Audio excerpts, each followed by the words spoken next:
So dito tayo magtatanim ng sibuyas.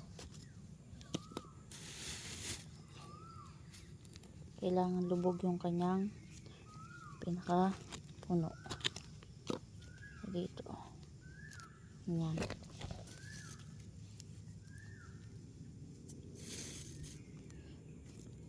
May mga sibuyas rin pala ako dito na itanim. Hindi siya nabuhay.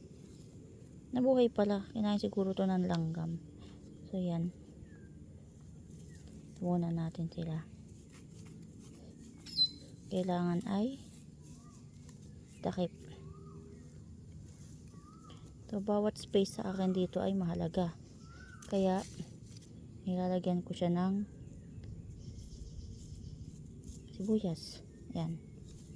Ito kasi ay walang tanim. Yung una kong tinanim ay malalaki na. So ayan. Ganyan lang. Buhagag ang lupa dito kaya maganda ang lupa ng pagtataniman ng sibuyas. So pasok lang natin siya dyan. Ang cute ang lito. Mabubuhay naman yan dyan.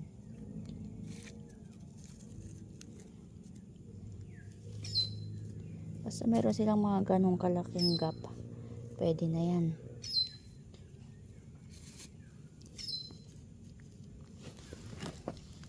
Tapos lagi yung didiligan.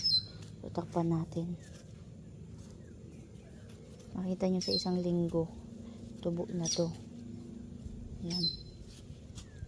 Kailangan natin magtanim-tanim ngayon kasi pamahal ng pamahal ang mga bilihin.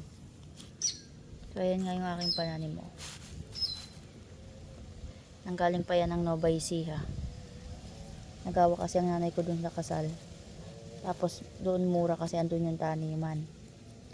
So tanim natin siya dyan. Yan. Maliit dito sa dulo. Tapos takpan.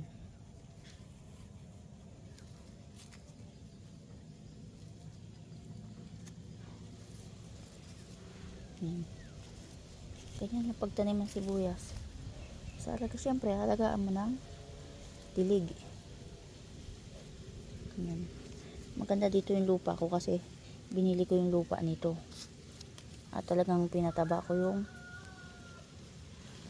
lugar na ito. So, ayan, dito naman tayo sa kabila.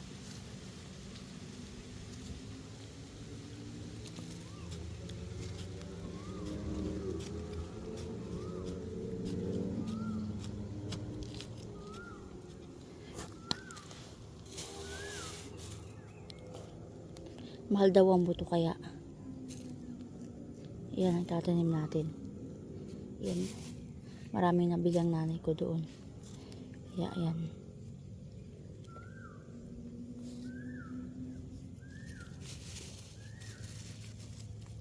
ganyan lang siya. Yung gap nila kasi yan ay lalaki pa.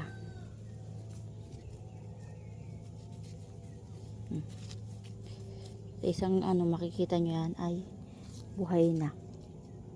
Lalagyan ko din yung mga gap dito sa kabila.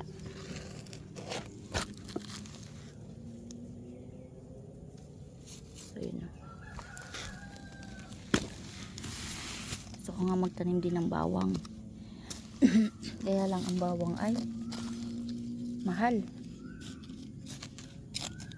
Yan. Ganyan lang. Pagtatanim ng sibuyas. Simple. Tanggalin natin ito parang merong sugat dito. Yan.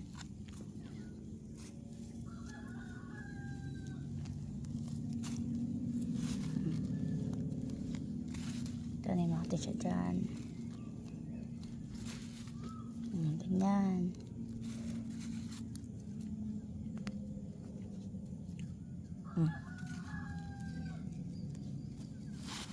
Wala tayong sasayangin space. Lagyan natin ng maliit dito. So ayan. Ganyan. Tapos takpan. Ganyan lang. Tapos didiligan natin siya araw-araw. So ayan ang aking mga bagong tanim na sibuyas at iyan yung mga naitanim ko na noong nakaraang buwan. Thank you for watching. Happy farming!